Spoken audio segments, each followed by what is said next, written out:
aussi. Bonsoir tout le monde et merci d'être venu participer à la conférence CUT du mois de juin, ici à l'Académie du Climat. On va parler ce soir des calculateurs carbone, même plus généralement des calculateurs d'impact dans l'industrie du cinéma, sur l'ensemble du cycle de vie du film. Qu'est-ce qui existe? Pourquoi? Comment? À quoi ça sert? Quelle est la suite? Tout ça, c'est ce que vous allez tous nous aider à démêler. On est très heureux d'organiser cette conférence avec l'ABC, l'Association pour la transition bas carbone, dont Damien dira un mot juste après. On est très heureux de recevoir Leslie Thomas, secrétaire générale du CNC, le CNC, Centre national du cinéma, qui porte le plan action pour emmener l'ensemble de la filière dans sa transition depuis 2021, l'annonce du plan action, et notamment des obligations en matière de calcul, ce dont on parle ce soir. Leslie pourra nous en dire plusieurs mots, j'espère. Damien, je te laisserai te présenter dans un second temps. Clara Bonzon, qui est chargée des projets environnementaux au Festival de Cannes. Le Festival de Cannes qui mesure son empreinte carbone depuis 2019. Quelles en sont les conséquences? Comment ça vous permet d'avancer? C'est aussi ce que vous partagerez avec nous. Nous avons un représentant de la production audiovisuelle, Serge Ladron, qui est Carbon Manager chez Newen Studio, un des leaders européens de la production audiovisuelle. Ce poste a été créé en 2022, je crois. Fin 2021, soyons précis. Quel est le rôle d'un carbon manager? Qu'est-ce qu'aussi, au sein d'une société de production, ça change de mesurer? C'est ce que vous pourrez témoigner, partager votre expérience avec nous ce soir. Et enfin, Anna Créti, qui dirige la chaire économie du climat à l'Université Paris-Dauphine, qui par ailleurs est présidente de l'association de l'ABC et qui enfin est membre du comité d'experts du Festival de Cannes. Ce comité a pour mission de flécher les contributions environnementales des accrédités vers des projets. Donc, vous pourrez aussi nous expliquer, témoigner au nom de l'ABC et au nom du Festival de Cannes.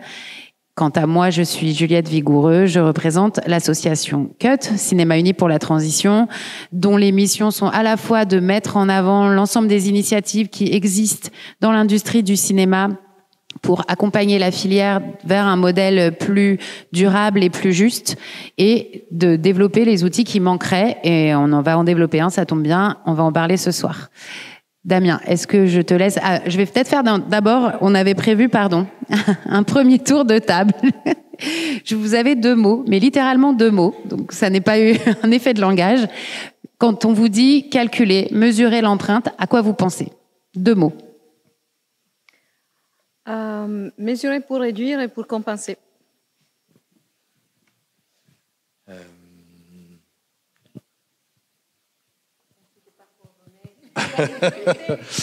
En cours d'acquisition.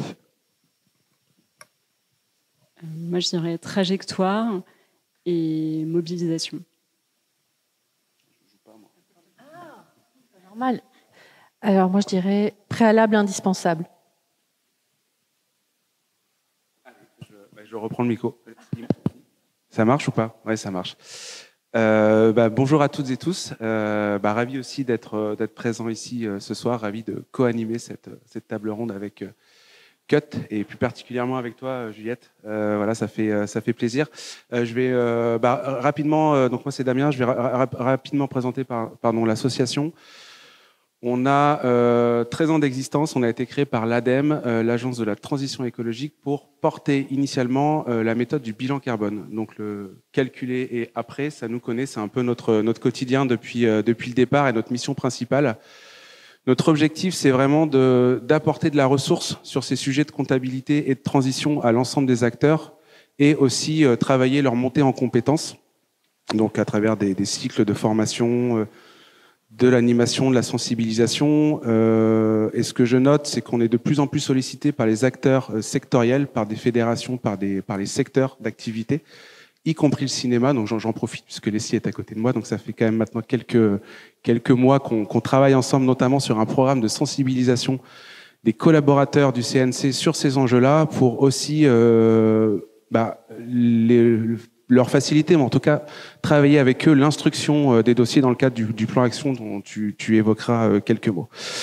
Dans mon introduction, alors on n'a pas, il me semble qu'on n'a pas donné les questions aux intervenants, donc c'est que des questions surprises. C'était la seule question piège, je crois, en vrai la première.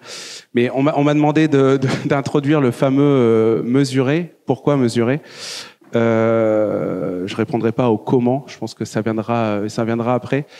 Mesurer, c'est important pour deux choses. En tout cas, à l'ABC, on défend vraiment deux objectifs là-dessus. C'est déjà le premier, d'anticiper la transition. La nécessaire transition et finalement comment imaginer nos sociétés et nos modèles économiques dans un monde décarboné. Concrètement ici, est-ce que un film sans pétrole est-ce possible à réaliser? Aujourd'hui la réponse est clairement non, mais je pense que dans quelques années il faudra que la réponse soit clairement oui. Donc c'est ces notions d'anticiper la transition et tout ce qui va d'ailleurs à côté avec les enjeux réglementaires, les enjeux de taxation, etc. Et le deuxième objectif de la mesure, qui est l'action, et l'action pour réduire. Alors, Anna, tu as parlé de compenser. On va passer à réduire peut-être aussi. Moi, j'insisterai peut-être sur le mot de réduction.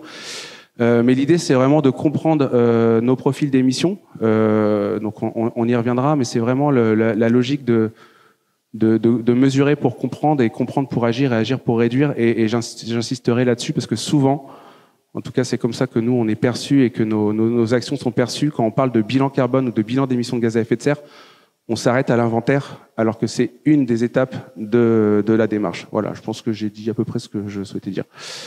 Juliette, je te redonne la parole. Et donc, on va maintenant faire un tour à chacun. Vous êtes à des endroits bien différents, mais le pourquoi vous avez chacun à des endroits. Donc, Leslie, en tant que représentante de l'institution CNC, choisit de passer par la case mesure et même de la rendre obligatoire. Clara, au sein du festival, pourquoi vous êtes passé par là? Alors effectivement, il y a un caractère indispensable. Damien vient d'en parler, mais ce serait intéressant que vous partagiez chacun votre expérience sur qu'est-ce qui vous a amené à mesurer et comment vous l'avez fait? Leslie? Tu veux que je commence? On se tutoie, hein? D'accord. Non, mais parce que la règle n'a pas été donnée. Semblant. La règle n'a pas été donnée tout de suite, donc je préfère poser la question. Quand on s'est lancé dans le plan Action en 2021, on avait 3 axes. Mettre en place un observatoire de la transition écologique pour justement connaître l'impact de la filière cinéma et audiovisuel, d'où on part. Voilà. Pour agir, il faut savoir d'où on part.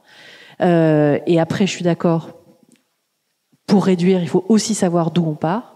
Ça, c'était le premier axe. Après, il y avait un axe formé, il y avait un axe structuré. Et pour nous, aujourd'hui, il n'y a pas d'autres outils que les calculateurs carbone. C'est pas un avis. Voilà, il n'y a pas d'autres outils à la disposition des professionnels. Donc, il était important qu'on puisse utiliser ces outils.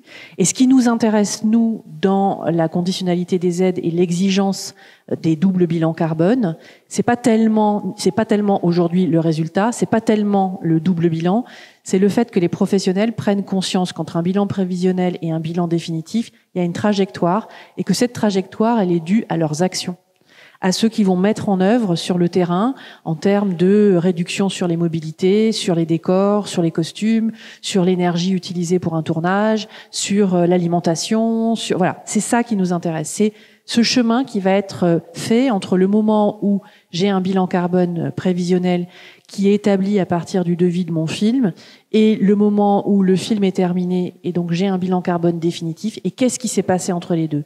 J'étais à 158 tonnes équivalent carbone, je finis à 350. Qu'est-ce qui s'est passé? J'étais à 280, je finis à 150. Qu'est-ce que j'ai pu mettre en œuvre? C'est vraiment cette conduite du changement-là qui nous intéresse aujourd'hui à ce stade. Clara, est-ce que tu veux témoigner de comment le festival est donc le plus grand festival du monde, inutile de le préciser, s'est posé la question et s'est dit que l'outil calculateur, et quel outil vous avez utilisé, pourquoi et qu'est-ce que vous aviez en tête à ce moment-là? Alors moi, j'étais pas encore au festival quand la décision a été prise, mais je pense connaître un petit peu l'historique malgré tout. L'idée, c'était vraiment de comprendre. Donc, c'était en 2021 pour l'édition 2019, qui était la dernière édition réelle. Et l'idée, c'était vraiment de comprendre quels étaient les grands postes, puisque évidemment, on avait une idée générale des principaux postes d'émission. Néanmoins, c'est vrai que le bilan carbone, comme le disait Leslie, permet d'avoir une vision très précise des différents postes d'émission. Donc, c'était vraiment ça le principe initial. Et ça a été couplé à des actions, on va dire, concrètes et de bon sens qui s'imposaient, de réduction des différents postes, notamment, qui n'étaient pas forcément les plus émetteurs, mais qui étaient les plus évidents, donc notamment tout un travail sur les déchets, sur l'aménagement du festival. Et pour répondre à ta question, le festival a choisi de travailler avec un calculateur spécialisé dans le secteur de l'événementiel qui s'appelle Climate et qui est porté par Green Evénement, donc un cabinet de conseil qui a créé ce calculateur. Et j'en profite pour faire une parenthèse, en effet, sur qu'est-ce qui existe aujourd'hui de spécifique pour notre industrie. Donc, si on part du début du cycle de vie du film, il existe aujourd'hui 2 calculateurs homologués par le CNC spécifiques pour mesurer l'impact d'un tournage. 3, pardon, oh là, j'ai pas révisé. 3 calculateurs carbone. Donc là, on est simplement sur l'impact carbone pour mesurer l'impact d'un tournage, qui sont le Carbon Clap développé par EcoProd, le Seco2 développé par Flying Sequoia et Greenly, l'outil de Greenly, je ne sais pas comment il s'appelle. Mais en tout cas porté par Greenly. Aujourd'hui, il existe une obligation depuis le début de l'année 2024 pour les productions, ce qu'évoquait Leslie, de faire des bilans carbone en passant par un de ces calculateurs homologués. Pourquoi ? Parce qu'ils sont justement spécifiques à notre industrie, parce qu'il existe tout un tas de calculateurs assez généralistes.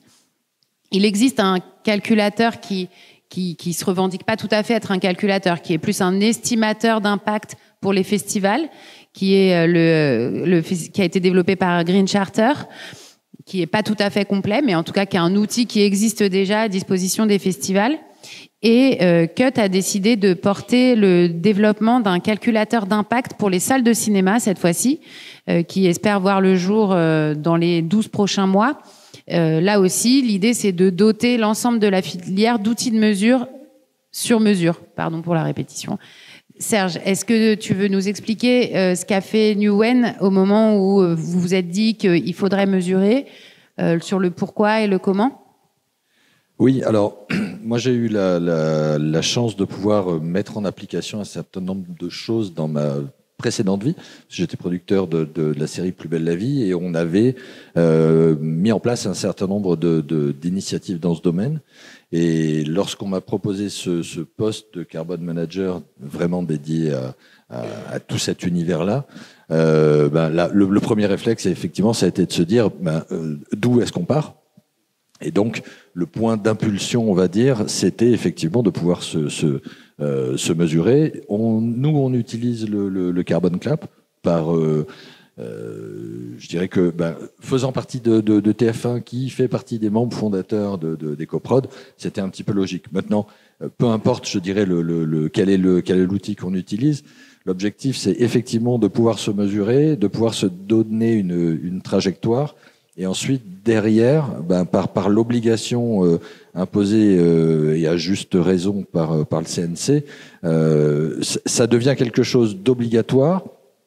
Mais encore une fois, c'est vraiment le point de départ d'une démarche. Une fois qu'on a dit ça, c'est tout ce qu'on va pouvoir faire derrière pour accompagner et pour effectivement réduire l'impact. Chez Newen, on a quasiment tous les types de production possibles et imaginables, de la série quotidienne à l'unitaire, en passant par l'animation et le documentaire. Donc ce qui est intéressant là aussi, c'est de pouvoir mesurer différents types de programmes, avec des outils qui évoluent aussi au fur et à mesure et en fonction des besoins.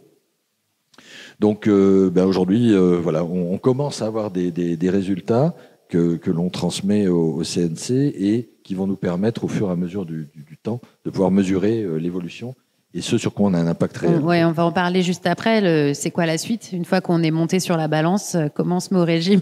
C'est quand même le plus dur, on va en parler juste après. Est-ce qu'Anna, vous voulez témoigner de la manière dont le festival a construit sa trajectoire, notamment pourquoi des objectifs de est-ce que c'est sur quels objectifs de neutralité carbone ou sur quels objectifs vous êtes basés pour fixer l'ambition la trajectoire du Festival de Cannes? Oui, disons que la trajectoire, elle a été annoncée cette année et elle va faire partie de la stratégie à partir donc de l'année prochaine. Et je trouve que cette temporalité est aussi utile dans la mesure où il y a eu une première phase qui a consisté à asseoir aussi cette expérience de mesure, donc à consolider qu'est-ce que la méthodologie utilisée, donc ces calculs des émissions pouvaient apporter en termes de prise de conscience et en termes de levier aussi de réduction.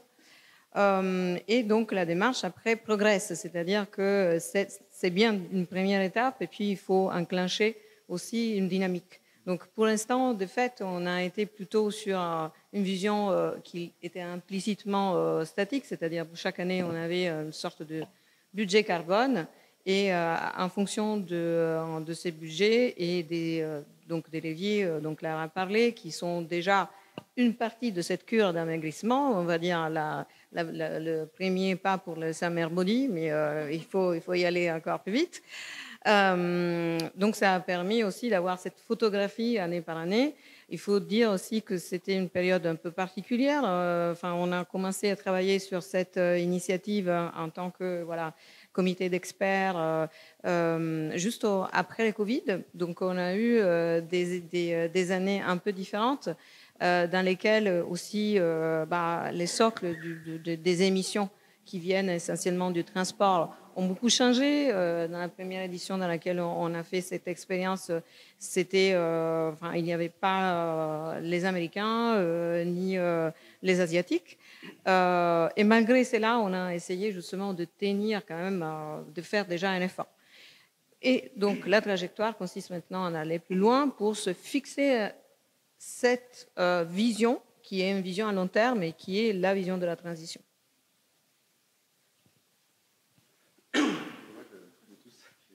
J'attendais la fin de la phrase. Là, est-ce que je peux réagir quand même ou... Ouais, j'ai le droit de réagir aux propos. Non, j'entendais. Serge, tu as dit finalement, peu importe l'outil qu'on utilise. Il y a quelques nuances quand même. J'aurais à préciser. Je rajouterais, peu importe l'outil, du moment qu'ils partagent la même méthode ou en tout cas que leurs pratiques sont harmonisées. Et j'en profite parce que du coup à l'ABC on a quand même un peu ce rôle-là de garant, on va dire, de ressources et de garant méthodologique, parce qu'on travaille beaucoup avec les institutions, avec l'ADEME, avec le ministère de la Transition sur ces sujets. Juliette a cité un certain nombre d'outils. Il y en a certains, je peux citer Seco2 ou Climate ou Greenly qui sont chez nous. Et ce sont des gens avec qui on travaille aussi la robustesse de leurs outils dans l'idée d'avoir aussi des harmonisations des pratiques sur ces sujets. Parce que finalement, en fonction de la méthode ou du référentiel que vous allez prendre, vous allez avoir des résultats totalement différents. Et si vous me dites, moi c'est super, j'ai fait mon bilan carbone, j'ai commencé mon plan d'action, mais si votre plan d'action il concerne que 20% de vos émissions de gaz à effet de serre, j'aurais tendance à dire quand même que ça sert pas à grand chose. Vous avez raté quand même 80% de votre empreinte. Donc il y a quand même cet enjeu, oui, peu importe finalement l'outil, du moment qu'on partage la méthode. Ouais, c'est juste une petite parenthèse et c'est un des avantages d'ailleurs du CNC parce qu'il y a un référentiel commun et qui est imposé aux outils. Donc voilà, c'était juste. Mais tu voulais peut-être réagir à ça. Et moi, je voulais juste préciser une chose. Pardon. Non, c'est très bien. Quand je dis peu importe l'outil, c'est l'important, c'est de se mettre en marche. Après, effectivement, et là, j'ai mon avis sur la question, sur la précision de tel outil versus l'autre. Mais là, on n'est pas là pour faire un comparatif. Mais tu as bien raison. Je te remercie. Mais ça va au-delà d'une question purement technique. C'est une question de fiabilité des informations et des bilans carbone. J'ai envie de dire aujourd'hui, nous, c'est une première étape. Donc, dans cette première étape de conditionnalité des aides à la fourniture de double bilan carbone pour les producteurs qui bénéficient des aides publiques, on est dans une dynamique où on a dit il y a plusieurs outils parce que le marché propose plusieurs outils. Aujourd'hui, on n'est pas dans des logiques de certification de ces outils. Demain, on sera forcément aligné sur, je pense, un GHB protocole parce que ces outils-là, on sera aligné sur un standard très clairement, étant entendu que ces outils-là, ils servent notamment à répondre aux obligations d'information extra-financière pour les entreprises, pour les diffuseurs. Donc, de toute façon, on est passé par une première étape, c'est-à-dire conditionnalité des aides à échéance du 1er janvier 2024. L'an prochain, en 2025, on va actualiser notre protocole d'homologation des outils et il faudra que les outils homologués par le CNC répondent à un certain nombre de standards pour justement aller vers une harmonisation et un niveau de prise en considération des facteurs d'émissions de gaz à effet de serre qui soit le plus harmonisé possible entre les outils. Ça, c'est, je dirais, une évolution qui est normale. Aujourd'hui, on était un peu dans une logique peu importe l'outil. Demain, on sera toujours dans une logique peu importe l'outil, mais pas peu importe la méthodologie. Voilà, c'est le chantier sur lequel on est amené à travailler. Vous vouliez intervenir Non, je voulais juste rajouter à ça parce que bon, pour dézoomer sur le cinéma, donc moi, mon expertise est plutôt sur d'autres secteurs. Notamment les secteurs de l'énergie, les secteurs des transports, l'agriculture, la forêt, donc les secteurs gros émetteurs et aussi impactés par les changements climatiques. Et c'est intéressant de faire le parallèle avec ces mondes-là, qui est le monde dans lequel des réglementations existent et qui sont donc des réglementations strictes. Avec donc vraiment des outils qui sont soit des taxes, soit des permis, mais en tout cas un prix carbone auquel on se confronte. Parce que à la fin, tout ça, quelque part, il faut arriver à donner une valeur à cette tonne de carbone. Donc, pour moi, venant de ce monde ainsi que de la réflexion, du monde académique sur ça, j'ai la raison pour laquelle aussi je me suis rapprochée de cette initiative et je me rappelle quand j'avais reçu le mail de François, j'ai dit non mais c'est une blague. C'est très bien justement que des secteurs qui ne sont pas encore dans ces cercles de la réglementation, c'est une norme ou peut-être pas, donc il faudra voir à quel point l'élargissement en fait de la réglementation carbone va toucher les différents secteurs. Et c'est aussi quelque part normal que dans les cadres d'initiatives qui restent largement volontaires, on puisse avoir aussi ces formes de tâtonnement, sachant que quand on parle, vous avez tous dit des mots différents, méthode, fiabilité, etc. Bon, la vraie richesse, c'est la donnée, parce que plus on a de données, mieux on peut standardiser. Et mieux on peut affiner parce qu'à la fin, voilà, si comme pour conclure, je disais, à la fin il faut avoir un contenu carbone pour que les décideurs publics, pour que la réglementation puisse dire qu'est-ce qu'il en fait avec ces tonnes de CO2. Et voilà, et il y a une très grande richesse et une très grande nécessité aussi de faire converger, à mon avis, ces différents outils, mais surtout les données qui sont utilisées. Peut-être passer la parole du coup à Clara sur ces exercices pratiques. On parlait de fiabilité de données, etc. Finalement, quelles sont les difficultés rencontrées, ou en tout cas, s'il y a des choses qui ont, dans le cadre des exercices successifs du Festival de Cannes, ont manqué à l'exercice, etc. Je pense que c'est aussi un travail un peu collectif de se questionner sur ces manques pour laisser parler de version continue du référentiel, etc. Donc on est tous là un peu pour s'améliorer collectivement. Donc peut-être avec le cas pratique du festival, est-ce qu'il y a eu des difficultés ou des choses qu'il faudrait faire remonter pour que ça soit plus simple ? Effectivement, moi, j'ai pas rencontré de difficultés particulières avec l'outil qui est assez bien fait. La question, c'était plutôt à quel niveau de précision on veut arriver. Et c'est vrai que là, on peut presque se perdre dans les détails. Notamment, nous, donc 91% du bilan carbone du Festival de Cannes est lié au transport et à l'hébergement des accrédités parce que tout simplement, on a 38 000 accrédités environ, qui se déplacent de très loin pour la plupart. Et en fait, il suffit qu'il y ait un Australien et ça fait déjà 5 tonnes de CO2, même pas en jet. Et donc, la question, c'était aussi de voir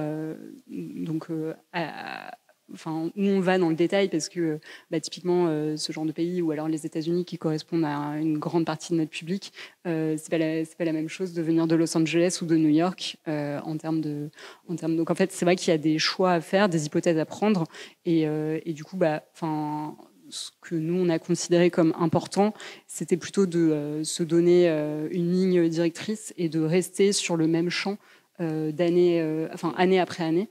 Et donc, par exemple, là, cette année, quand je suis arrivée, moi, je suis arrivée en novembre dernier, et comme l'outil avait quand même un petit peu évolué, il était utile de recalculer les bilans carbone des années précédentes pour pouvoir se comparer, donc comparer les années successives de façon égale, enfin ISO.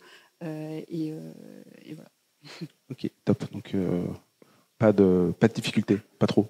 Non, à part, non, mais ce que c'était, en tout cas pas sur le calcul, mais moi ce que j'entends des échanges, c'est qu'en fait tout se joue aussi sur les enjeux de périmètre, de méthode derrière. C'est finalement qu'est-ce qu'on inclut et jusqu'où on va dans nos responsabilités, dans nos dépendances finalement aux énergies derrière. Peut-être que Serge, un point de vue de production. Oui, et pour le coup, 2 points de vue qui se rejoignent, puisque alors nous on a fait en 2020, je crois, le bilan carbone de Newen France, donc par un organisme extérieur qui n'était pas propre à l'audiovisuel. Aujourd'hui, on va faire le bilan carbone de l'intégralité du groupe en intégrant l'international. Donc déjà, on change de périmètre, et c'était important de pouvoir là aussi se mesurer. Et on se heurte à une difficulté, mais là aussi normale et concrète. Comment est-ce qu'on récupère les bilans carbone des productions pour les intégrer dans le bilan carbone général du groupe? Donc voilà, c'est autant de questions qui jaillissent au fur et à mesure du temps et au fur et à mesure de l'avancement des choses, quoi. En vous écoutant, en fait, on se rend compte que la mesure elle-même déjà est complexe et qu'en réalité, elle nécessite plusieurs productions, plusieurs exercices, enfin plusieurs éditions avant même que la méthodologie soit au point ou le périmètre retenu soit le bon. Et donc en réalité, la mesure tout de suite qui permettrait un passage à l'action, peut-être pas. Peut-être il faut un peu se tromper, un peu recadrer au fur et à mesure, soit des années, soit des projets, pour avoir enfin une mesure fiable qui, elle, permette la suite? Si on reste sur un périmètre constant, en tout cas qu'on corrige les unités de mesure au fur et à mesure, ça, ce sera parfait. Là, typiquement, nous, là aussi, on a la chance avec les séries quotidiennes de pouvoir faire des mesures tous les 6 mois. Donc, on a sur certaines des séries quotidiennes, on en est à notre 3e bilan carbone. Donc là, on peut commencer vraiment à comparer, sauf que l'outil évolue, les unités de mesure même évoluent, et donc on se refaire l'exercice des fois, non? Comment? Pour refaire l'exercice des fois. C'est ce qu'on va refaire. C'est très chronophage, mais c'est d'autant plus intéressant. C'est-à-dire que là, on est vraiment de pouvoir enfin comparer des choses comparables, quoi. Avec une réserve, c'est que quand on est sur des longs métrages, la comparaison, elle est impossible à faire. Puisque c'est un objet prototypal à chaque fois. Donc sur la série, je pense qu'il y a des tendances qu'on peut, des lignes en tout cas de tendances qu'on peut tirer. Sur un festival, c'est pareil. C'est un objet, même si la programmation varie, même si sur les 35 000 accrédités, ça bouge un peu, il n'empêche que ça reste un objet à peu près équivalent d'une année sur l'autre. Sur des longs métrages qui sont des unitaires, ça devient très compliqué de faire de la comparaison, et c'est pour ça que nous, on est plutôt dans des logiques de se dire plancher-plafond. Voilà, ce qu'on voudrait déjà arriver à déterminer, c'est les longs métrages en France, c'est quoi le plancher, c'est quoi le plafond, et au moins, ça nous donne une échelle d'analyse et d'appréciation de l'impact. Et après, quand on a suffisamment de données, je vous partage complètement ce que vous avez dit sur la nécessité d'avoir un maximum de données pour pouvoir comprendre et agir, et réduire. Mais cette étape-là, elle est incontournable. Oui, parce qu'effectivement, on peut se poser aussi la question du pourquoi sur les longs métrages. Mesurer, pourquoi? Pour comparer, pour évaluer, c'est tout ce qu'on peut se poser comme question. On avait échangé avec Damien, avec un producteur de Bonne Pioche, pour préparer cette conférence, qui regrettait de ne pas pouvoir être présent parmi nous, et qui nous disait que lui, en comparant son bilan carbone prévisionnel et son bilan carbone définitif, en réalité, c'est pas ce qui lui parlait le plus, parce que au moment du bilan carbone prévisionnel, on est quelques jours avant le tournage et il a déjà mis en place les actions. Donc, il l'a pas encore éprouvé, hein, mais il se dit que c'est pas nécessairement ça qui va lui apprendre. En revanche, il était lui demandeur de se comparer à des, et en même temps avec toute la difficulté que ça revêt de se comparer, mais à quoi? Il n'y a pas un film qui ressemble à un autre, ni sur le budget, ni sur la durée de tournage, ni sur rien d'ailleurs. Donc c'est là où est la difficulté. Mais lui disait, je me rends bien compte que ce que je dis est un peu utopique. Malgré tout, c'est ça c'est un guide à minima, effectivement, si c'est pas une valeur absolue, mais si c'est un chemin un peu bordé, plancher plafond, qui me permettrait de savoir si je suis plutôt bon ou plutôt mauvais. Damien, non, c'est la fameuse question, un bon ou mauvais bilan carbone. Non, c'est ça. Non, mais non, du coup, je rebondis, mais parce que moi, je pense que c'est essentiel ce que Leslie a dit sur finalement ce jeu de données sectorielles, enfin en tout cas pour vous, acteurs du cinéma. Et je pense qu'avec cette réglementation, ce plan action, vous allez avoir une mine d'informations assez incroyable. Et en effet, si on peut pas comparer un film à un autre, parce que du coup c'est pas le même objet, je pense qu'à l'intérieur de ce feed, des films, je pense qu'il y a quand même des blocs ou des sujets qui se dégagent. Et clairement, quand on passe de la donnée monétaire à la donnée physique et habituer les boîtes, les réalisateurs, les boîtes de prod à aller penser à déjà aller collecter la donnée pendant le tournage, etc., pour préparer éventuellement un bilan un peu plus précis pour la prochaine fois et travailler, je sais pas moi, sur le post-alimentation, le post-transport, etc. Enfin, déjà, c'est des premiers signaux. Et nous, c'est ce qu'on fait. Du coup, je fais un petit parallèle parce que comme Anna, je ne suis pas un acteur du secteur du cinéma et de l'audiovisuel, mais du coup, je vois ce qui se passe dans d'autres secteurs. Et la logique, elle est là. C'est-à-dire qu'il faut, il y a d'abord un travail méthodologique d'harmonisation des pratiques, et ensuite, le but du jeu, c'est de pouvoir donner des jeux de données sectoriels aux acteurs, non pas pour qu'ils se comparent, mais pour qu'ils se situent. La différence, c'est voilà, bon, après chacun, mais voilà. Mais d'ailleurs, il y a un gros travail de pédagogie aussi. Il faudrait accompagner les gens à qui on demande de faire cet effort supplémentaire pour qu'ils comprennent à quoi il sert. Alors quand on est dans un groupe et que on est là pour accompagner, c'est vachement plus facile pour nous. Pour des petites productions isolées à qui on impose de faire ce travail-là, j'en vois et je connais d'autres gens qui sont confrontés. Il y a un vrai problème de problème. C'est pas un problème, mais il y a un devoir de pédagogie en tout cas. Il faut accompagner, il faut expliquer pourquoi, à quoi ça sert. Même la comparaison entre le bilan prévisionnel et définitif, elle reste très aléatoire. Donc voilà, ce genre de pédagogie est vachement importante. Oui, pédagogie, et puis je pense aussi l'échange de bonnes pratiques, quoi. Enfin, l'échange entre pairs. Mais oui, en effet, ici, tu me disais qu'on a fait beaucoup de webinaires, etc. Enfin, je pense que voilà, il y a peut-être avant de passer à la thématique d'après ou à la question suivante, j'avais une petite question pour Leslie, j'en profite. Du coup, je voulais, parce que, les dates, c'est démarche volontaire en 2023 et obligatoire depuis 2024, le plan action. Du coup, par rapport à la question que j'avais sur les difficultés rencontrées, etc., est-ce que vous avez déjà, on va dire, un aperçu des remontées de gens qui vous fournissent des bilans carbone qui sont alors soit pas contents, soit qui comprennent pas, enfin un peu comment c'est. Est-ce que vous avez déjà une première analyse finalement de ces remontées au global? C'est un peu tôt. Donc effectivement, 31 mars 2023, on a incité à faire les bilans carbone. 1er janvier 2024, caractère obligatoire pour les œuvres en prise de vue réelle. On va, début d'année 2025, ça va être la même chose pour les œuvres nativement numériques. Donc on avance de manière progressive. Oui, on fait beaucoup de webinaires pour essayer d'expliquer la démarche, répondre aux questions des professionnels. Dans l'homologation des outils, il y a l'obligation pour les éditeurs de logiciels de faire des tutos méthodologiques pour que la prise en main du calculateur soit pas trop complexe pour les professionnels. Alors, ce qui est compliqué, c'est que on a caractère obligatoire depuis le 1er janvier, on est début juin, on peut pas dire qu'on a des centaines et des centaines de bilans carbone qui sont remontés, c'est plutôt des bilans carbone prévisionnels là pour l'instant qu'on a à disposition. On a des bilans carbone à 0, parce que les gens ont rempli 0 partout. Donc voilà, ça s'appelle de la provocation. On a des bilans carbone où... Non, parce qu'en fait, alors...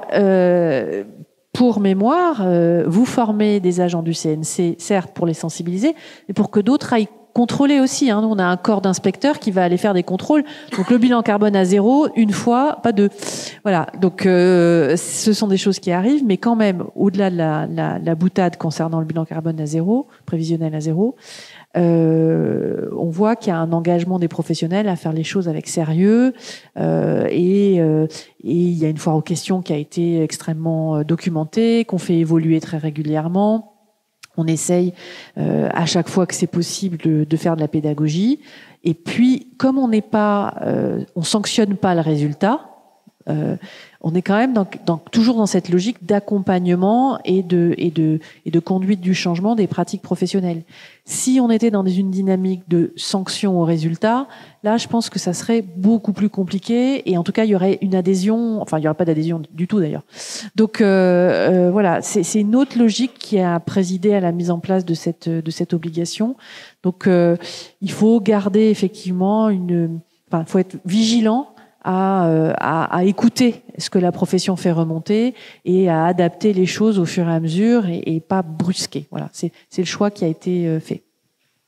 Oui, ça me fait penser qu'effectivement, on ne peut pas mesurer sans accompagner, sans pédagogie. Autrement, on se retrouve assez rapidement exposé à une note. Et on revient encore sur le bon, le mauvais bilan carbone. C'est mal, les bons élèves, les mauvais élèves. Plutôt que de parler, pour le coup, en termes de responsabilité, mais plutôt en termes de dépendance. Et c'est ce que tu disais aussi, Damien, en introduction. Plus j'émets de gaz à effet de serre, plus je suis dépendant, plus je suis vulnérable. C'est pas tant moins bon. Je suis le mauvais élève de service, c'est pas le point. Et du coup, si on n'accompagne pas, que des données circulent comme ça sans être encadrées, accompagnées, je pense notamment donc au Festival de Cannes. S'auto-évaluer, puisque c'est le cas d'une auto-évaluation, même si elle est encadrée par un calculateur. La méthodologie éprouvée. Est-ce que on n'a pas peur aussi, quelque part, de donner le bâton pour se faire battre et en disant oui, mais ça va me retomber dessus, mais ce qui est un non-sens, complètement, mais de dire de témoigner. En tout cas, nous, c'est des choses qu'on observe au sein de CUT. Dès lors qu'on prend la parole publiquement sur ces sujets-là, alors qu'en réalité, et bon, on en a parlé sur d'autres sujets, mais dès lors qu'on parle et qu'on montre et qu'on fait et qu'on montre patte blanche et qu'en plus on est capable de l'objectiver, de dire bah si, nous on sait qu'on est là et on sait qu'on veut aller ici, est-ce que paradoxalement, c'est pas aussi une crainte de s'exposer ? Oui, bien sûr, c'était une grosse crainte. D'autant que le bilan carbone du Festival de Cannes, il est énorme. Il est donc de 48 300 tonnes équivalent CO2 pour l'édition 2023. Et après, il est d'autant plus gros que le choix a été fait depuis le début d'inclure les 3 scopes, déjà de s'inscrire dans cette démarche volontaire de faire le bilan carbone et d'inclure les 3 scopes. Donc également ce qui pour nous est le plus monumental, à savoir les transports, le transport des participants. Donc c'est vrai que le fait de le publier, on a été assez pudique, on l'a publié pour la première fois cette année, et le fait de le publier, ça risque effectivement on avait en tout cas cette crainte de prêter le flanc aux critiques. Après, je pense qu'il y a aussi un enjeu de comparaison, c'est-à-dire que mine de rien, finalement les gens ont assez peu les ordres de grandeur, et en fait 48 000 tonnes c'est beaucoup, mais je ne suis pas certaine que tout le monde ait vraiment conscience de ce que ça représente, et Oui, mais est-ce que il se trouve que je travaille avec d'autres festivals et le fait que Cannes ait publié son bilan carbone, ça décomplexe aussi beaucoup. Pas qu'ils aient des meilleurs résultats du tout, parce que quand on fait des ratios au nombre d'accrédités, les autres sont pas forcément plus vertueux, mais ils se disent bon, si Cannes ose, si Cannes prend le risque d'exposer sa note, parce que c'est vrai, c'est parfois aussi, on peut se dire, la limite de ce chiffre. Alors, quand on n'a pas les ordres de grandeur, d'autant plus, parce qu'on va tous dire, tout le monde va dire, ah, c'est énorme. Oui, bah, tu as une idée de combien tu émets toi-même? Non. Exactement. Mais en tout cas, ça a le mérite aussi, quand on a la force de frappe, la puissance du Festival de Cannes, d'amener les autres festivals, ses pairs, à se dire, bah, et si moi aussi, je me mesurais, et si moi aussi j'affichais ma mesure, et si on se disait, ok, toi, et d'avoir des ratios pertinents, en l'occurrence, comparer des festivals entre eux, ça c'est pas absurde quand on compare au nombre d'accrédités. Et en réalité, c'est plutôt homogène. Donc tant mieux, parce que ça permet aussi à d'autres de sortir du bois, qui le faisaient un peu plus discrètement et qui avaient peur de ça. Donc encore une fois, il y a l'idée de, si on y va tous et si on se mouille un peu tous et on dit bon bah voilà, moi là j'en suis là, ça peut comme ça avoir un effet de boule de neige auprès des autres. Ouais, moi j'aimerais beaucoup. Après, nous c'est vrai qu'on a quand même aussi le problème de savoir à qui on se compare, parce que en termes de durée du festival, de typologie des personnes qui viennent, donc un public très international. Voilà, c'est les deux plus grands facteurs finalement du bilan carbone. On peut difficilement en fait se comparer à d'autres. Alors à d'autres festivals de cinéma, c'est très compliqué. À d'autres événements, c'est aussi compliqué. Moi, j'ai cherché un petit peu du côté de alors les Jeux Olympiques. Là, pour le coup, ils ont beaucoup de construction, donc c'est encore très très différent. Sinon, si on rapporte aux par accrédité par jour de présence, mais il faut trouver un festival qui serait international. Je n'ai pas encore vraiment trouvé. En même temps, je pense que c'est aussi, c'est vrai, c'est une démarche exemplaire faite avec honnêteté et des bons critères. Le fait qu'il n'y ait pas de benchmark, c'est toute la question sur comment on acquiert encore une fois les données et à quoi on se compare. Alors autant sur les films, c'est vrai que c'est extrêmement hétérogène parce que dans les processus de production d'une série ou d'un film, on a, je pense, beaucoup plus de variantes. Là, dans le cadre d'un festival, les catégories, on va dire, qui sont bien identifiées. Donc, je comprends qu'une façon de standardiser, de dire, bon, il y a une empreinte en quelque sorte moyenne par accrédité, devrait pouvoir commencer à percoler un peu dans les systèmes. Après, ce n'est pas pour la façon dont moi j'ai suivi les démarches de ces 4 dernières années. C'est vrai que ce n'est pas fait explicitement pour dire bon, on va avoir des pairs qui vont nous suivre, mais de fait, je comprends que ça puisse être ça. Par contre, j'ai toujours du mal à comprendre pourquoi, dès lors qu'on fait les choses avec critères, publier un bilan carbone et du name and shame. Donc ça, je veux dire, pour moi, c'est l'inverse qui devrait être pénalisé. Donc, est-ce que c'est une spécificité de ces secteurs? Je ne sais pas. Je pense que quand Total Energy publie son bilan carbone, c'est un peu la même chose. Donc, je pense qu'il faut un peu comment dire, il n'y a pas de véritable gagnant ni de perdant, mais on s'inscrit dans une logique d'effort. Pas spécialement, mais je peux poser des questions. Si c'est ça. Non, mais peut-être. Moi, j'en avais 2 en tête, mais peut-être qu'on peut parler de l'après, parce que dans l'introduction, on a évoqué aussi, on a parlé de transition, d'anticiper la transition, mais aussi de compter pour agir. Donc moi, du coup, j'avais 2 questions, plutôt peut-être pour Serge et Clara. Finalement, qu'est-ce que vous en faites de vos bilans? Parce que si vous faites du reporting chaque année, sans forcément mettre derrière des actions concrètes, notamment sur les postes émissifs, on va dire que ça ne sert pas à grand-chose. Donc moi, c'est la question, voilà, c'est comment on transforme cette mesure et comment on s'organise pour pour engager les parties prenantes, le groupe éventuellement TF1 ou les accrédités. Enfin voilà, comment on travaille l'action. Alors peut-être Serge pour commencer. Je vais en revenir à la pédagogie, c'est-à-dire que ce qu'on disait tout à l'heure, c'est-à-dire qu'une fois qu'on s'est mesuré, on a allumé la mèche quelque part.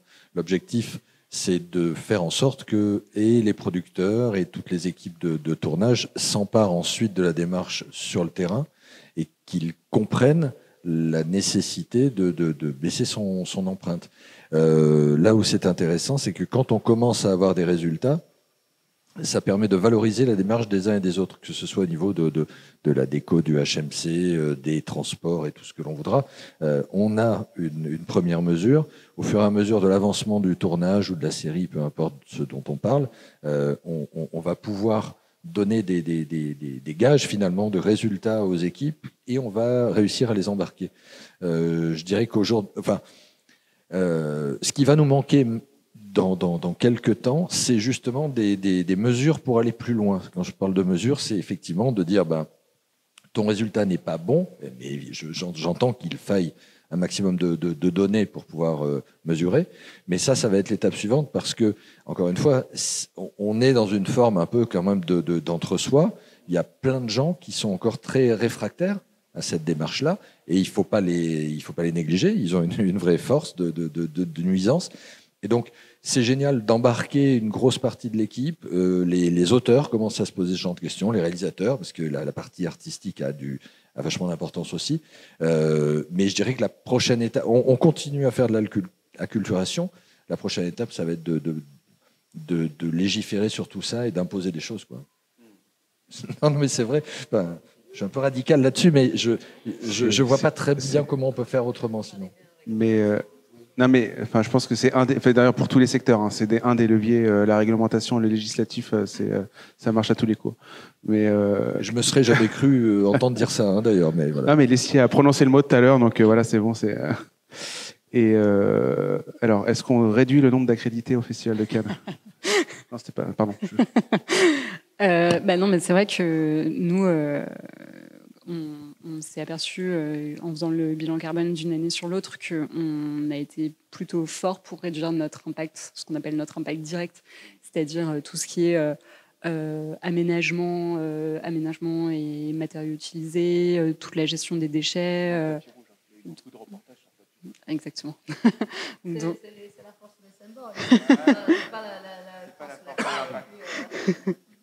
Mais c'est vrai que typiquement le réemploi du tapis rouge et plein d'autres mesures moins symboliques ont permis de réduire les déchets de 44%, donc c'est vraiment pas du tout négligeable en poids. Et donc on a été plutôt fort pour réduire notre impact direct. En revanche, ce sur quoi on n'a pas la main, c'est-à-dire comment... en gros, il y a deux grands publics. Il y a les invités du festival, qui sont les équipes de films sélectionnées, etc. Donc, eux, on peut leur suggérer de venir en train si c'est possible. On finance évidemment jamais de jet pour venir au festival, c'est parce que c'est pas possible. En revanche, pour la population des accrédités, là, c'est beaucoup plus difficile. On s'est aperçu que sur cet impact indirect, on n'a pas vraiment de grands pouvoirs, hormis éventuellement réfléchir à une baisse progressive du nombre d'accrédités. Je sais pas si tu veux réagir. Non, je pensais que tu allais. Non, je peux continuer. Hein, Non, mais excusez-moi, du coup, j'ai perdu ma phrase. Je sais plus ce que je vais dire. Ouais, on parlait du tapis rouge, de réduction du nombre d'accrédités. Oui, non, mais c'est des sujets très importants. Mais vas-y. Non, mais de manière générale, donc on voit que à la fois la mesure reste une étape indispensable, qu'elle est encore pas communément partagée à l'échelle des festivals. Des productions, c'est assez récent, l'obligation, et puis tout le monde joue pas tout à fait le jeu, hein, en remplissant son bilan carbone à zéro. C'est ce qu'on appelle un bilan carbone neutre. Voilà, c'est ça, la belle neutralité carbone. Comment, quelle échelle de temps ou comment comment faire en sorte que justement, Serge, tu te parlais aussi on est entre nous et quand on est convaincu de la nécessité de la mesure, ok, mais comment on vient chercher ceux qui y voient déjà, qui se sentent pas concernés par le sujet, qui en plus y voient une contrainte supplémentaire, qui potentiellement aussi y voient une expertise qu'ils n'ont pas, c'est-à-dire tout à coup ça devient très technique, il y a des chiffres, ça fait peur, il y a des nouveaux outils, je comprends rien.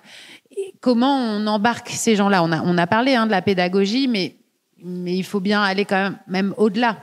Là, pour le coup, là, la réglementation, encore, j'y reviens, mais c'est vrai que nous, on y est soumis, faisant partie d'un grand groupe. Donc, de toute façon, il y a la trajectoire bas carbone. Il y a mais à l'inverse, on va me poser la question de savoir, OK, il faut qu'on soit à moins 30% en 2030. En partant d'où?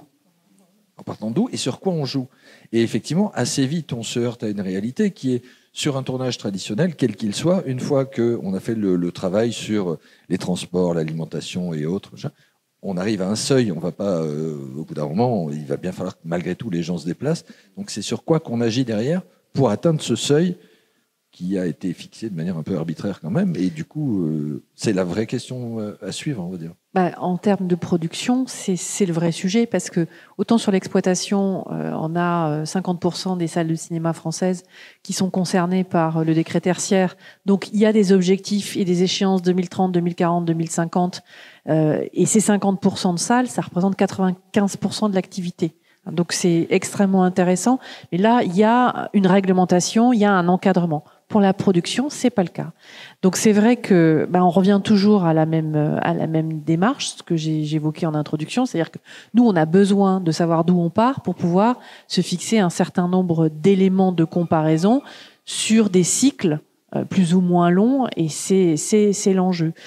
Sur les productions, aujourd'hui, on est dans l'incapacité de dire comment on va traduire la neutralité carbone concrètement. Alors, il y a des hypothèses, moins 5% par an, mais sauf que ces hypothèses-là, elles sont pour l'instant des objets un peu théoriques. Ce qui est intéressant, c'est de se dire, à partir de 2025, on va commencer à avoir ce plancher plafond, on va commencer à avoir de la donnée un peu plus fine que ce qui relève aujourd'hui des estimations, et on espère à partir de là s'inscrire vraiment dans des logiques de trajectoire, comme je l'évoquais. Et puis pour ce qui est d'embarquer une profession, moi je trouve qu'il y a des associations de professionnels qui sont extrêmement mobilisées. Je pense aux décorateurs, je pense aux directeurs de production. Enfin, il y a vraiment dans la profession cinéma et audiovisuel, il y a des corps de métier, les costumières. Enfin, il y a des corps de métier. Ils sont extrêmement engagés, et même ils vont au-delà de ce que nous tous ici réunis on peut proposer chacun à notre niveau. D'où le caractère parfois un tout petit peu déceptif de ce qui peut apparaître, en tout cas pour la partie pouvoir public, c'est parfois un peu déceptif pour certains de ces corps de métier. Mais en même temps, en les regardant faire, en les écoutant, on se rend compte qu'il y a des marges de progression incroyables qui sont faites par les acteurs de terrain. Et il faut les valoriser. Voilà, moi, ce sur quoi je voulais aussi insister, c'est en montrant que c'est possible de la part des costumiers, de la part des maquilleurs, de la part des décorateurs, de la part des directeurs de prod, en montrant que c'est possible aux autres, qui sont peut-être un peu plus récalcitrants, c'est aussi les embarquer et les rassurer sur le fait que c'est pas non plus l'Everest à gravir. Non, on n'a pas non plus évoqué le problème de l'argent, qui est quand même plutôt important dans ce sujet-là. Il faut réduire le salaire des... Non, pardon. On peut y réfléchir. Non, mais effectivement, là, par exemple, le coût que représentent les coproductions, en termes de production, n'est pas partagé par tout le monde. Alors, de quelle manière, comment, pourquoi? Là aussi, on apprend. Il y a deux choses, parce qu'il y a le coût de l'éco-production, donc qui peut être un choix, mais ne serait-ce que le coût potentiel, ou en tout cas minimal, le temps nécessaire pour remplir les obligations de remplissage. C'est aussi une question qui se pose. Je reviens sur le calculateur carbone que CUT va développer sur la salle de cinéma. Alors effectivement, c'est vrai qu'avec le décret tertiaire, un très grand nombre d'entrées sont concernées parce que la moitié des établissements, des plus grands établissements sont concernés, mais c'est simplement sur la partie énergie. Sur la partie mobilité, c'est là où il y a peut-être des ponts aussi à faire avec les festivals, qui est un gros enjeu pour la salle. Et les difficultés, c'est pas que les leviers soient absents, mais c'est qu'ils soient tous indirects. Comment on fait? Parce qu'un festival ne vit que s'il a ses accrédités, une salle de cinéma ne vit que si ses spectateurs viennent. Donc à un moment donné, il faut venir. Comment? C'est bien le sujet. Malgré tout, en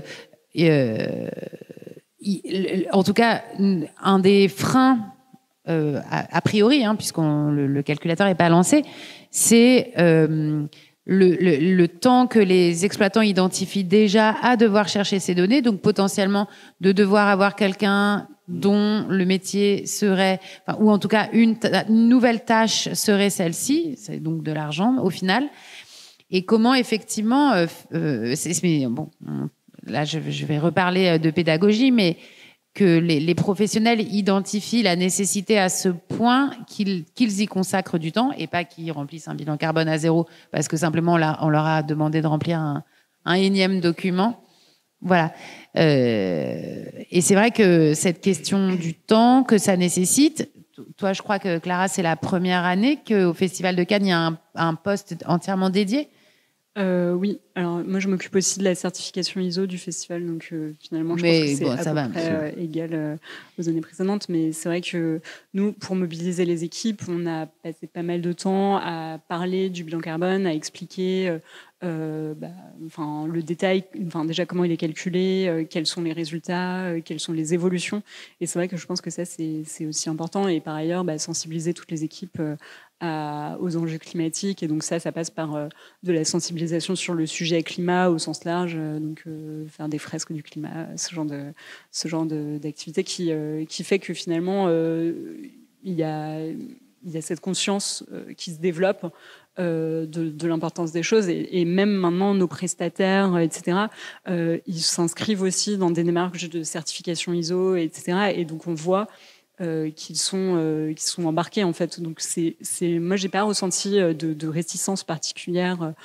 sur le bilan carbone, et sur les mesures en revanche c'est vrai que je pense que ce qui est important c'est de découper un peu le problème par étapes, et c'est vrai que nous, donc, dans notre trajectoire, on s'est donné pour ambition de baisser nos émissions au moins de 10 000 tonnes d'ici 2030. Donc c'est vrai que dit comme ça fait peur. On se dit c'est impossible. Mais en réalité, en fait, si on détricote et qu'on regarde vraiment poste par poste quelles sont les ambitions, et ça devient tout de suite plus réaliste. C'est comme faire des bullet points pour répondre à un problème. Et donc, par exemple, même sans être trop... par exemple, on a fait le choix de ne pas passer à une alimentation 100% végétarienne sur le festival parce qu'il y avait des gens pour dire « Oh là là, mais on ne peut plus rien manger, etc. » Et du coup, on a supprimé toute la viande bovine, ce qui a permis déjà de diviser par 7 l'impact carbone du post-alimentation, et c'est déjà pas mal pour une première année. Et puis peut-être que l'année prochaine, spontanément... spontanément, le fait aussi de proposer des choix aux salariés. Donc là, aujourd'hui même, j'ai analysé la partie catering vraiment des salariés, et donc on me proposait des options végétariennes, et en fait, il y a presque plus de 40% des personnes qui ont choisi de manger que végétarien pendant toute la durée du festival. Et donc, en fait, en faisant des petites piqûres de rappel comme ça régulières, finalement, ça se fait assez spontanément, je pense.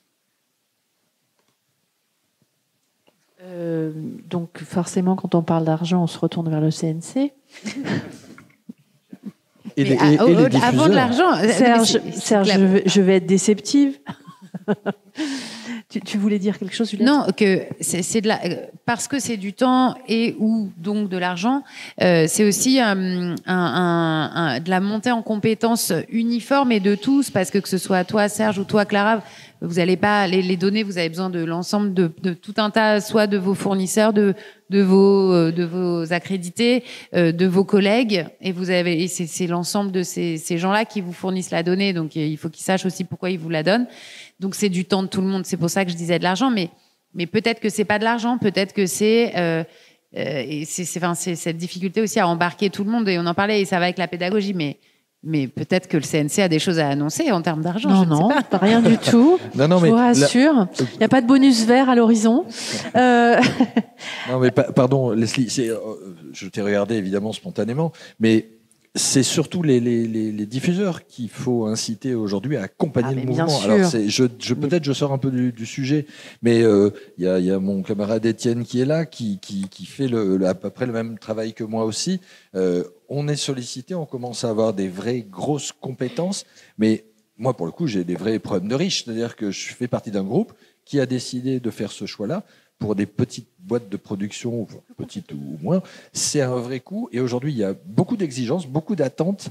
Et ben, les diffuseurs, disons-le, aujourd'hui, peuvent s'enorgueillir des résultats sans avoir trop participé, quoi. Donc, c'est pas très équitable. On est d'accord. Mais après, je rappelle, en tout cas pour les exploitants, par exemple, faire son bilan carbone, c'est une dépense éligible au soutien du CNC. Il y a je pense à l'AFDAS qui a un dispositif qui s'appelle l'appui conseil qui peut accompagner les professionnels dans la mise en œuvre d'une stratégie de réduction de ses consommations énergétiques ou de réduction de son empreinte carbone. Enfin, il y a quand même un certain nombre de dispositifs qui existent.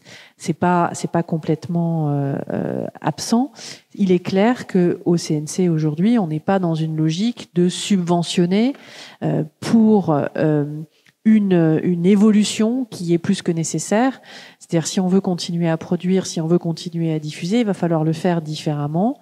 On a bien conscience que c'est pas neutre du point de vue des coûts, mais on n'est pas en capacité d'assumer cet impact-là du simple point de vue de l'argent public. Voilà, je le dis très simplement. C'est vrai que c'est une responsabilité collective. Chacun apporte sa pierre. Nous, on donne des outils. Nous, on finance de la formation, on fait de l'accompagnement à la conduite du changement, mais on n'est pas dans un financement direct à une prod ou à une salle de cinéma. Quoique, encore dans une salle de cinéma, si une salle de cinéma fait des travaux pour améliorer sa performance énergétique, elle pourra avoir ces dépenses-là prises en compte dans l'assiette des dépenses éligibles prises en charge par le CNC. Donc, il y a des dispositifs qui existent, donc c'est pas non plus complètement absent. Mais je suis assez d'accord avec toi, Serge, c'est un engagement qui doit être un engagement de toute la chaîne. Oui, c'est ça. Et puis au contraire, il ne s'agit pas de déresponsabiliser les gens à coup de subventions. L'idée, c'est que tout le monde participe à l'effort de guerre, et pas trop d'autres mots. Donc voilà, c'est effectivement de réussir à embarquer tout le monde et de faire prendre conscience qu'il faut que tout le monde y aille, sinon on n'avancera pas, quoi. Ou en tout cas pas assez vite. Ouais, peut-être je voulais réagir là-dessus, juste pour dire que j'étais d'accord avec tout ce que vous avez dit, c'est déjà. Non, mais peut-être rappeler, parce que ça, je sais pas par rapport au public, mais c'est vrai que c'est pas toutes les structures, en tout cas je pense pas, qui ont des responsables de stratégie climat de leur organisation. Enfin voilà, je pense que dans les boîtes de prod c'est assez rare, dans les festivals je sais pas, mais c'est quand même bien de le préciser quand on dit que c'est des ressources humaines et du temps à consacrer. En effet, enfin la réalisation d'un bilan carbone, c'est pas juste 3 mois et je fais la mesure, j'utilise un outil, etc. C'est vraiment le voir comme un outil de pilotage à disposition d'une organisation et je pense que voilà, faut quand même le préciser et le mentionner que c'est quand même rare d'avoir des structures avec des équipes en charge de ces stratégies-là. Donc bravo à vous déjà. Et je voulais faire aussi le lien parce qu'on parlait de financement. Alors c'est vrai que pendant longtemps les bilans d'émissions de gaz à effet de serre au global n'ont pas été subventionnés. Alors je parle pas des œuvres, mais même à l'échelle des organisations. Donc c'est aussi c'est finalement assez récent. Donc là aussi pareil pour le CNC, je pense que c'est pas toutes les filières et tous les acteurs qui ont ce genre de dispositif type le plan action, faut quand même le préciser. Et comme Serge, tu parlais du bilan carbone de Newen. Alors c'est pas le bilan carbone de l'œuvre qui est finançable, mais il y a aussi un dispositif qui est porté par l'ADEME et BPI France, qui s'appelle le DIAC Décarbone Action et qui finance pour un certain nombre d'organisations la réalisation de leur bilan d'émissions de gaz à effet de serre, non pas à l'échelle de l'œuvre, mais à l'échelle des organisations. Et voilà, je pense que, en fait, c'est tout un écosystème qu'il faut penser, imaginer et mettre en relation. C'est ce qu'on essaye de faire, en tout cas à l'ABC, en faisant parler et communiquer un peu tous ces gens-là. Mais voilà, c'était juste quelques précisions à côté. Mais voilà, bravo à vous trois, à vous quatre. Mais Anna, tu sais bien que voilà, c'est bravo tout le temps. Moi, j'avais une... Je ne sais pas si tu as des questions autres. Non, je pense qu'on va passer à la fin pour pouvoir donner la parole à la salle. Ah bah oui, on peut donner la parole à la salle, oui, tout à fait, tu as raison. Mais non, j'avais une petite question, mais oui, c'était mais ça c'est mon rôle de spectateur et je m'assois dans la salle de cinéma et je me dis que voilà, c'est quand même un milieu où l'imaginaire est quand même super important et je dirais pas à quand une interdiction de films qui me prônent des messages climaticides, mais est-ce qu'il y a des réflexions, parce qu'on parlait des réalisateurs et de l'aspect artistique du truc. Est-ce que aujourd'hui, au sein des boîtes de production ou même au CNC, il y a des réflexions. Alors c'est vraiment purement individuel ma question, je l'avoue. Des réflexions sur l'œuvre en tant que telle et l'imaginaire qu'elle peut le porter. Finalement, enfin, on rigolait avec ça, Juliette, en préparant, mais le bilan carbone des personnages ou le bilan carbone des personnages. Et je pense que ça peut être aussi ça peut être un sujet. Voilà. Donc c'est une question ouverte pour. Oui. Il y a même non mais oui, j'essayais d'avoir une réponse un peu concrète. Il y a justement en ce moment Les avis sont tous à vélo, c'est ça ? Quasiment tous. Et sinon ils meurent, donc voilà. Il y a cette thématique des nouveaux récits qu'on entend partout, un peu trop d'ailleurs parce que ça perd un peu de son sens, mais il y a une véritable réflexion, en tout cas, il y a beaucoup de boîtes qui sont bien plus engagées que ne peut l'être Newen, mais par exemple, je vais parler de ce que je connais, je fais partie j'ai intégré le comité de lecture du bureau des productions. Ils m'ont accepté. Avant, ils m'auraient jeté à coups de balai ou de seau d'eau. Donc, je suis dedans. Je n'interfère en rien sur la partie artistique, mais j'incite à la réflexion de la bonne conduite des personnages, justement, et des représentations, que ce soit en termes d'écologie, mais RSE au sens large du terme. Donc, oui, c'est en train d'évoluer. Encore une fois, les questions se posent. L'existence même de Cut en est la preuve aussi. Hein. C'est la partie plus artistique, quoi. Oui, effectivement, un des chantiers portés par Cut est celui du fond, des nouveaux récits, etc. Là, justement, on essayait de dresser un pont. Ce soir, c'est une conversation autour de la forme, donc de la mesure de notre impact en nous, professionnels du cinéma et de l'audiovisuel. Donc, comment créer ce pont ? Et c'est vrai qu'on en rigolait avec Damien en se disant qu'on pourrait aussi afficher le bilan carbone des personnages et voir l'après. Il y a, je pense, quand même aussi un enjeu qui est... parce que là, on est resté très lié à la dynamique du secteur, mais il y a quand même les publics aussi. Parce que je pense que c'est quand même un terme d'incitation. L'acceptabilité de certaines formes de sobriété, que ce soit dans les images, que ce soit dans les processus de production, que ce soit dans les rendus artistiques, passe aussi par le fait de trouver son public.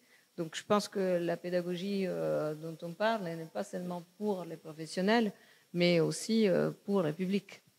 Oui, on a une vraie responsabilité dans notre métier. C'est un métier rare où on peut justement véhiculer des messages. C'est super important de s'y intéresser, c'est fondamental.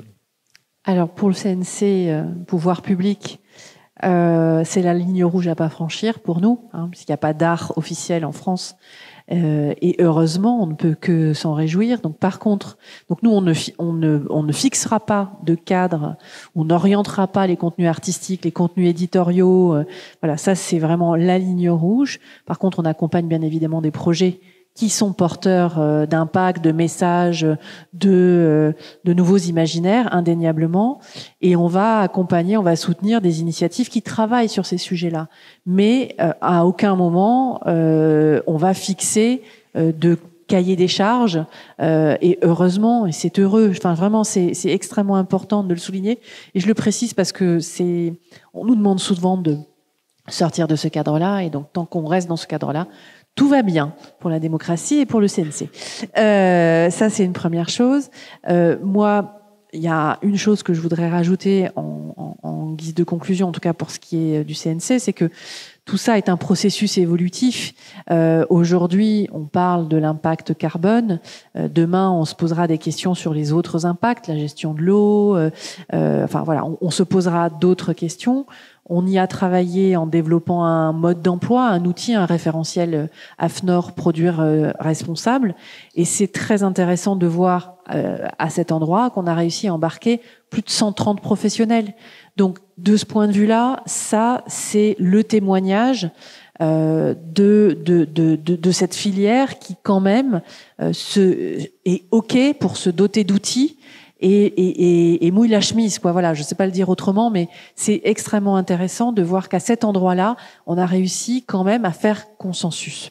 Ce qui n'était pas gagné d'avance, c'est 12 mois de travail, 130 parties prenantes, une trentaine de réunions. Enfin voilà, c'est quand même extrêmement intéressant de se dire que oui, on y est arrivé. Et il y aura d'autres étapes, et encore d'autres étapes, et encore d'autres étapes. Merci à tous. Est-ce que vous avez des questions à poser à nos invités? Non, j'ai cru. Aussi.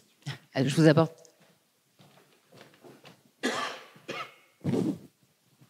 Bonjour, merci pour ces interventions très riches. J'ai alors à la fois une question et peut-être réflexion. Donc on a vu que la comparabilité, c'était pas forcément l'outil le plus pertinent pour aller au-delà. Peut-être pour aller au-delà, moi je crois beaucoup plus au fait que l'outil des carbon flags, etc., permettent de mesurer quels sont les postes qui ont le plus de poids. Et à partir de là, derrière, ce qui est pertinent, sur des analyses de comment on produit sur chacun de ces postes. Et c'est ça qui sera efficace derrière pour aller plus loin et pas simplement dire j'ai fait mieux que la dernière fois sur le même. Voilà.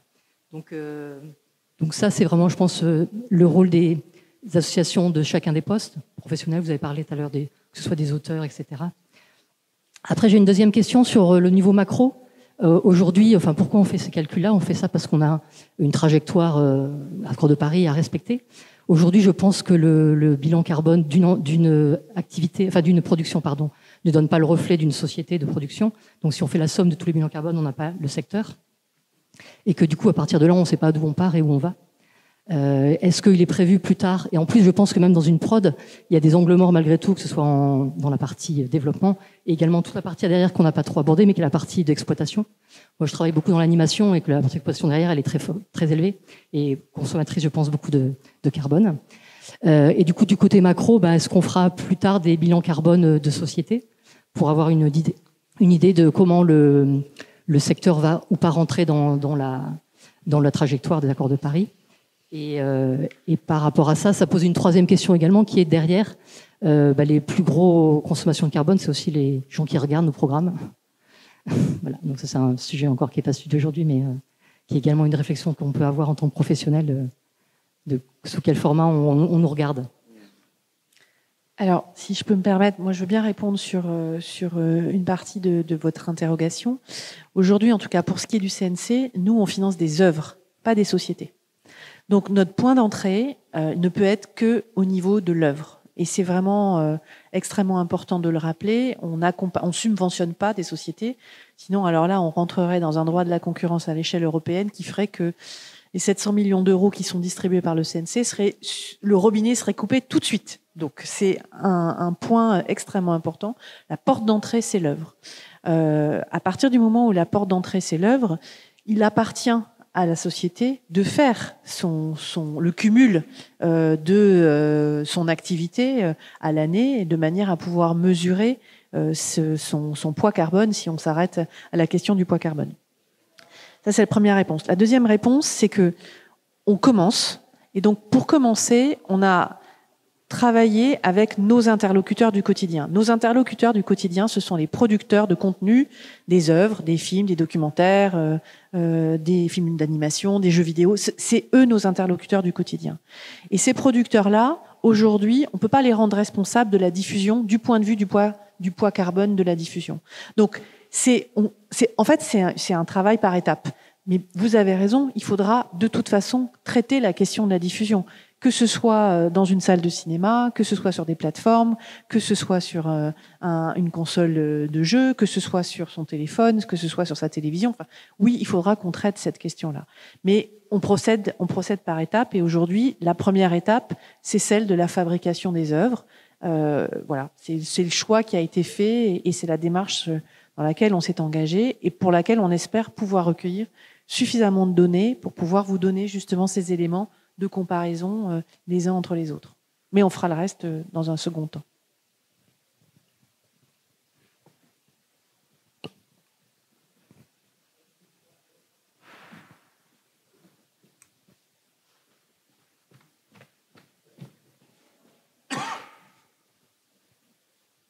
Merci beaucoup.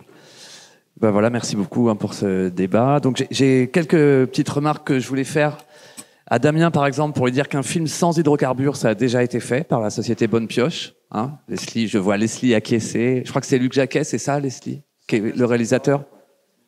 Nicolas Vanier, merci. Nicolas Vanier, en fait, c'est le film de Nicolas Vanier, c'est un film qui a été produit sans énergie fossile directe. Ouais, ok. Voilà, c'est vraiment, et c'est une expérimentation complètement dingue. Mais c'est intéressant quand même. Mais c'est super intéressant. Voilà. Ah non, quand je dis dingue, c'est admiratif. Hein. Oui. Je trouve ça super intéressant. Et c'est pour moi l'exemple typique de professionnels qui, sans contrainte, sans le caractère obligatoire du CNC, sans rien, décident d'expérimenter des choses et vont en tirer des enseignements pour l'ensemble de la filière. Hein. Concernant le Festival de Cannes, c'est une petite remarque que je fais aussi, qu'on disait sur le ton d'une plaisanterie, il faudrait réduire le nombre d'accrédités. Moi, je pense qu'il faudrait peut-être aussi regarder... je vais au Festival de Cannes depuis très longtemps, j'ai rempli le petit questionnaire, justement, Green et tout ça, mais il faudrait aussi faire la différence entre ceux qui viennent de Paris en avion et ceux qui viennent de Paris en train. S'il y a des sélections à faire, il faut déjà peut-être commencer par inciter. Par exemple, quelque chose, juste un petit détail, c'est un micro-détail, mais le symbole est important dans tout ça.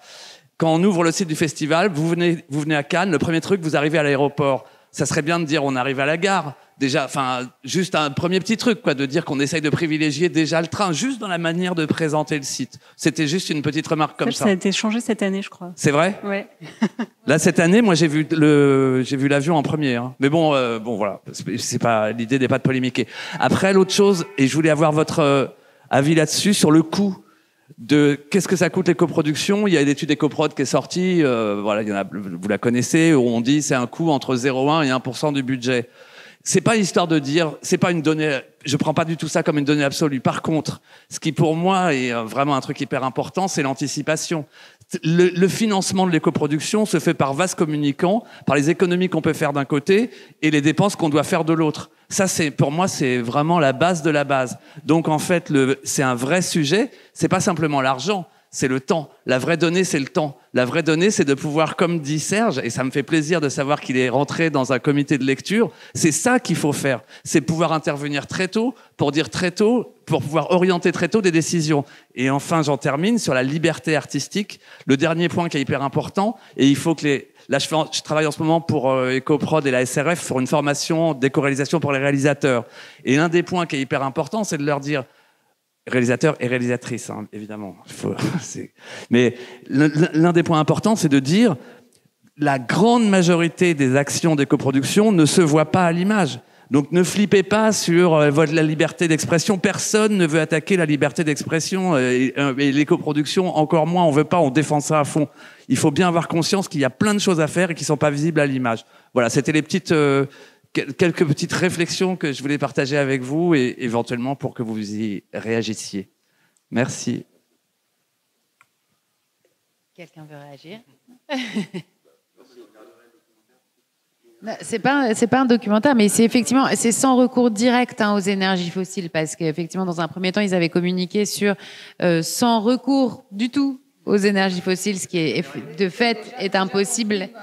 Voilà, c'est ça. Utile. Voilà. C'est une prouesse quand même. Mais ça reste effectivement une prouesse. Faut avoir conscience qu'en plus ils ont tourné dans l'Est. Ils ont tourné Morvan, pardon. Non mais, c'est l'Est de Paris, excusez-moi. Bah si, c'est pas l'Ouest. Mais en tout cas, c'est quand même une prouesse et c'est très intéressant. Et en plus, ce qui est, je pense, très intéressant, c'est que ils vont en faire un outil de communication positive sur le film. Ça a déjà été le cas. Je me souviens d'un papier dans Télérama qui est sorti l'année dernière où ils valorisaient toutes les initiatives qui avaient été prises pour la réalisation de ce film. Et quand j'ai vu cet article-là, je me suis dit, c'est super intéressant parce que ça devient un élément de l'identité du film. C'est quand même incroyable. Là, on se dit, bon, bah, il y a des progrès qui ont été faits. Hein. Et désolé pour le Morvan. Oui, alors, le jet de Damien l'attend. Merci. Pardon, du coup. Oui, effectivement, mais c'est vrai que le sujet de la liberté de création est très vite invoqué. Parfois, c'est ma lecture et vous avez le droit de ne pas être d'accord. C'est aussi un prétexte, en fait, tout simplement pour dire m'emmerdez pas avec ça, tout simplement. Et parce qu'effectivement, il est assez facile de démontrer que on peut complètement intégrer les enjeux écologiques sans toucher en aucune manière. Il s'agit pas. Et au contraire, d'ailleurs, les gens qui sont mobilisés pour réduire l'impact de nos activités, nos professionnels du cinéma, ce qui est le cas de nous tous ici, c'est parce que justement, on voit en cette crise écologique qui s'annonce, enfin qui est même entamée, un danger et qu'on a envie que nos activités existent malgré tout. Donc c'est même l'inverse qui est vrai. Donc parfois, je pense qu'aussi c'est un prétexte pour dire ça va, on n'a déjà pas d'argent, on va pas en plus avoir un autre cadre à respecter. Un avis très personnel. Je dis ce qui est dit. Est-ce que d'autres personnes souhaitent réagir? Oui, je vois une main tout là-bas.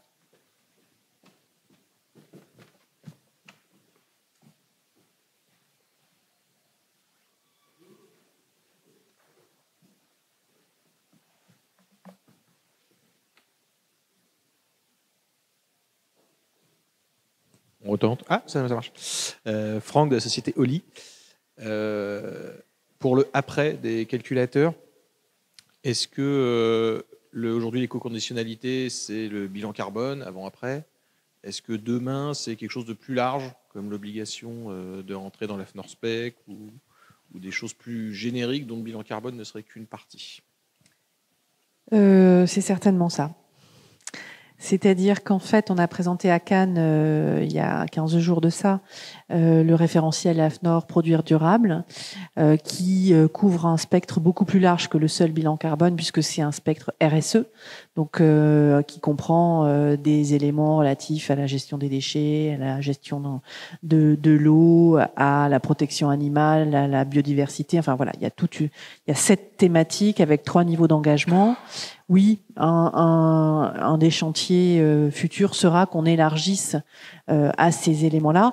Bon, sachant que l'outil référentiel AFNOR, c'est un mode d'emploi, c'est pas un outil de calcul. Donc c'est un mode d'emploi pour que les professionnels puissent sélectionner des actions et pas se disperser justement en faisant une multitude de petites choses. Là, on est vraiment sur des actions impactantes.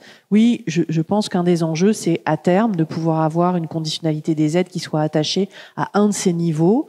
Alors c'est pas une tendance qui se limite au pouvoir public et au CNC. Hein. Pour ceux qui ont participé à la table ronde à Cannes, les financeurs privés, je pense notamment aux organismes bancaires, sont aussi intéressés à avoir ce type de mode d'emploi parce que ils ont besoin d'outils pour pouvoir aller vers des crédits verts. Enfin, je vais les appeler comme ça parce que je ne sais pas les appeler autrement. Voilà, donc oui. Mais on n'ira pas de manière brutale. Je pense que c'est vraiment quelque chose qui nécessite de la concertation avec les organisations professionnelles et la mise en place d'un échéancier, de l'accompagnement pour que ça se fasse dans une transition raisonnable. Donc pas dès 2025. Pas dès le 1er janvier 2025, ça c'est sûr. Pas dès le 1er janvier 2025. Peut-être d'ici la fin de l'année 2025, je sais pas, on verra. Après, on verra. C'est pas, je voudrais pas, faire des annonces qu'on serait pas en capacité de tenir. Et puis là, il faut qu'on fasse vivre l'outil. Ça serait bien qu'on puisse expérimenter avec certaines productions qui auraient envie d'y aller pour que justement on tire des enseignements et on va engager la concertation avec les organisations professionnelles. Je pense d'ici la fin de l'année 2024. Mais c'est effectivement un point important. Et Leslie, tu l'as dit aussi tout à l'heure. D'ailleurs, cette conférence s'appelait pas simplement calculateur carbone, mais calculateur d'impact. l'avantage du carbone, c'est que c'est effectivement ce qu'on mesure le plus facilement et dont l'outil est utilisable par tout un tas de professionnels formés. En revanche, il faut quand même bien avoir en tête que quand on parle de carbone, de réchauffement climatique ou de gaz à effet de serre, on ne parle que d'une partie du sujet de l'empreinte écologique, qu'évidemment, idéalement, on aimerait mesurer l'ensemble de l'impact de nos activités. En revanche, aujourd'hui, c'est vrai qu'on n'est pas doté des outils qui nous permettent ça. On mesure mal l'impact en termes de pollution, de biodiversité. On n'a pas cette valeur. Alors, on le disait, hein, qui peut avoir sa limite de, elle nous donne une note dans l'absolu, puis on ne sait pas si on est bon ou mauvais. N'empêche qu'au moins, à la fin, on a un résultat. Sur les autres, qu'on apprécie pour le moment de manière beaucoup plus qualitative, c'est plus compliqué aussi. Mais sans doute que des outils vont se développer dans ce sens. En tout cas, par exemple, pour en revenir au calculateur de la salle de cinéma, on voudrait intégrer d'autres enjeux que le carbone. Et c'est vrai qu'on est vite confronté à cette difficulté-là aussi de la mesure. Donc la mesure, elle a au moins cet avantage de l'objectivité. Elle se discute pas, une donnée est une donnée. On lui applique un facteur d'émission, point. Ça ne se discute pas. Il n'y a pas d'interprétation derrière. Donc c'est aussi l'avantage de la mesure, pour compléter un peu. J'ajouterais que effectivement c'est plus dur à mesurer. Néanmoins, il me semble que c'est des éléments qui mobilisent plus paradoxalement le grand public, même les personnes non averties, notamment nous évidemment on est confrontés au sujet du plastique, de l'usage unique, etc. Ça c'est quelque chose de beaucoup plus concret qu'une tonne de CO2 équivalent. et donc je pense que même si effectivement c'est difficile à mesurer, finalement le festival c'est par là qu'il a commencé, c'est-à-dire travailler sur les déchets, travailler sur le réemploi, le fameux réemploi du tapis rouge, etc. Ça c'est très palpable et donc ça permet enfin on trouve des indicateurs, simplement ils sont pas forcément exactement uniformes. Là on va parler des données mais pas de l'impact. Oui, exactement. Mais effectivement la donnée peut être suffisante en soi pour voilà. Une quantité de déchets produites. On n'a peut-être pas besoin de connaître l'impact en termes de pollution et puis de toute façon, il ne nous parlerait pas forcément non plus. Mais en tout cas, d'identifier la donnée à minima et de suivre cette donnée-là. Tu t'en vas. À côté du jet de Damien. On a le temps en tout cas. Merci beaucoup Serge. Nous, on a le temps pour une dernière question. Si quelqu'un souhaite intervenir, maintenant que les hommes nous laissent tranquilles. Ah bah non, c'était qu'il n'y en avait que pour vos beaux yeux, les garçons. Si, on a une dernière question.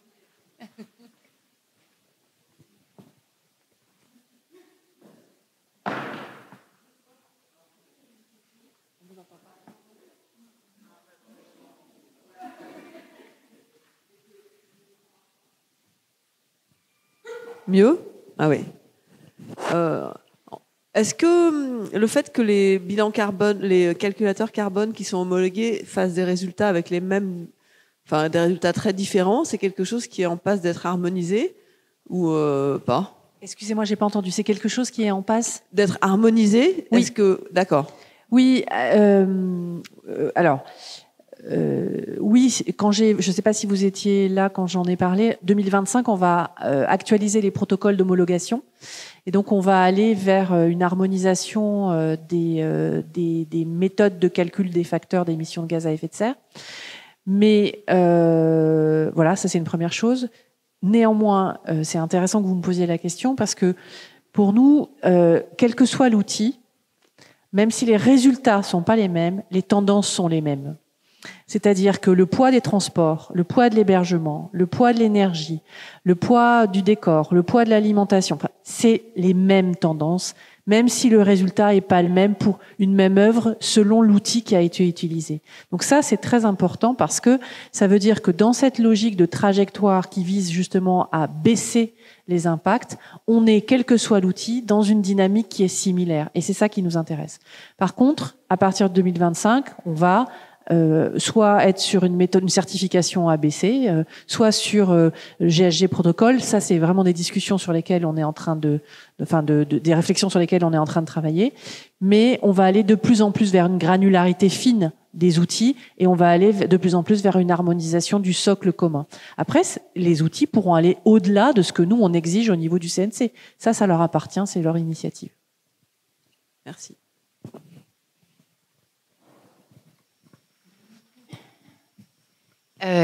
Merci. Merci à vous d'avoir participé à cette conférence. Merci évidemment à nos invités qui en plus sont restés jusqu'au bout. Alors merci beaucoup.